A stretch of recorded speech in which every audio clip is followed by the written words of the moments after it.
Hey everyone, and welcome. Over the next few minutes, we are going to completely change the way you see the world around you. Seriously, we're going to learn how to read everything, from a classic book to a TV commercial, not just as stuff we look at, but as complex languages we can actually decode. So, let's kick things off with a question that sounds simple, but trust me, has a pretty mind-blowing answer. What exactly is a text? You probably think of words on a page, right? But the reality is so much bigger and way more interesting than that. So is a text just this? A book you can hold, something with a cover and pages? Or could it also be this? A glossy fashion ad in a magazine, that car commercial you can't get out of your head, or even a meme that goes viral? I mean, what could these things possibly have in common? Well, that's the puzzle we're about to piece together. And here's our game plan. We'll start with the basic grammar of meaning itself. Then we'll get into a revolutionary idea from a thinker named Roland Barthes. From there, we'll expand our definition to, well, the entire world. Then we'll see how texts become a kind of cultural battlefield. And finally, we'll discover your new powerful role in all of this. It's kind of like learning a secret code for understanding our own culture. Okay, let's start unlocking that code.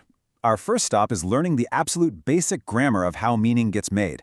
And to do that, we need to talk about a field of study called semiotics, which is, at its heart, the science of meaning itself. Think of semiotics as our new toolkit. It's the study of signs. And the huge idea here is that things in our culture, TV shows, fashion, even the food we eat, they don't just have meaning on their own. Nope.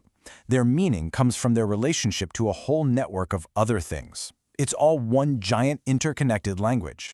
And the fundamental building block of that language is something called the sign. Now, as you can see, every single sign has two parts. You've got the signifier, which is the physical thing, the sound of a word, the letters on a page, or an image. And then you have the signified, which is the concept or idea that pops into your head. So the word rose is a signifier. The idea of a romantic, fragrant flower that it triggers in your mind, that's the signified. And that little link between the two, that's where all of meaning is born.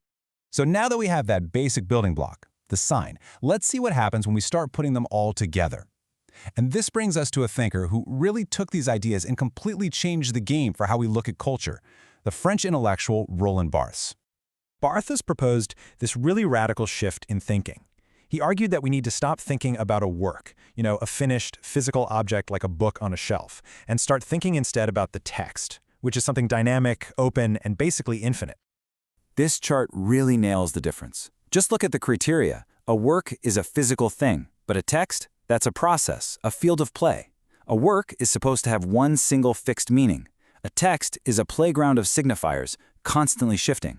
And this is the big one. A work is owned by its author, who gets the final say. But in a text, the author is, and I love this phrase, merely a guest. This means a work is supposed to have a limited number of interpretations, while a text is a tissue of quotations, woven from all corners of culture, open to basically endless readings. And that leads us to one of Barthes' most powerful and maybe most misunderstood ideas. As he says here, the unity of a text isn't found where it came from, the author. It's found in its destination. And that destination, well, that's the reader. That's you. This is the whole idea behind what's called the death of the author. It's not that the author literally doesn't matter, but that they don't get to be the final authority on meaning. That power, it shifts.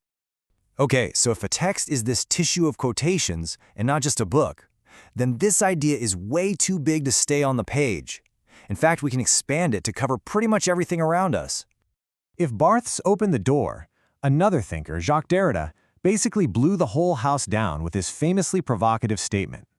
Now, when Derrida said there is nothing outside the text, he wasn't saying that chairs and tables aren't real. What he meant was that we can never access that reality directly. We only ever understand it through the lens of language, of signs, of cultural codes, through textuality. In a way, the world is always pre-read for us. And a perfect example of this in action is the idea of intertextuality. I mean, take Apple's legendary 1984 Super Bowl ad. On the surface, sure, it's a commercial for a computer. But as a text, it's doing so much more. It's tapping into the biblical story of David and Goliath. It's borrowing from the cultural weight of George Orwell's novel. It only becomes powerful because of how it talks to and uses those other texts. So, if meaning isn't fixed, and we're all busy interpreting these texts all the time, that brings up a really important question. Whose interpretation gets to be the right one? This is where things get interesting, because texts become a kind of cultural battlefield.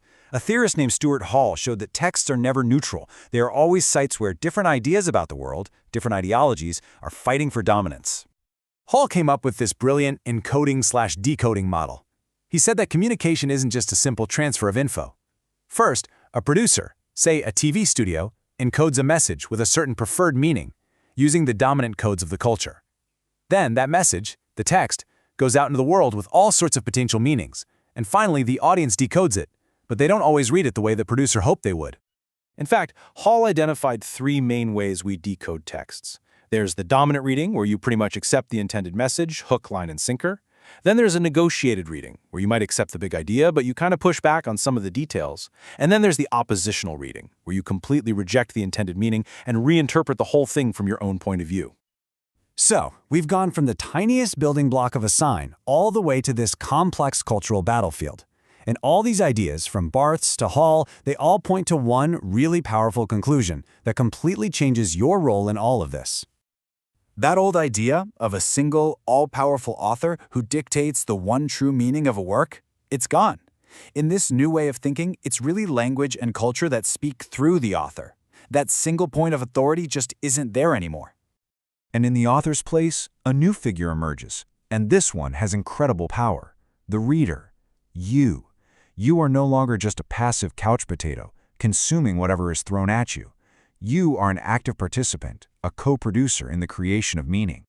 So throughout this whole journey, we've gone from the smallest unit of meaning all the way to the vast cultural web it creates. You now have the fundamental tools from semiotics and cultural studies to see the world as a text and to critically analyze the codes that are constantly shaping our reality every single day. Which leaves us with one final big question. Seeing the world as a text gives you this incredible power to read it critically, to see the forces at play. But, reading is only half the story. Now that you can decode it all, what new meanings will you choose to write back into the world?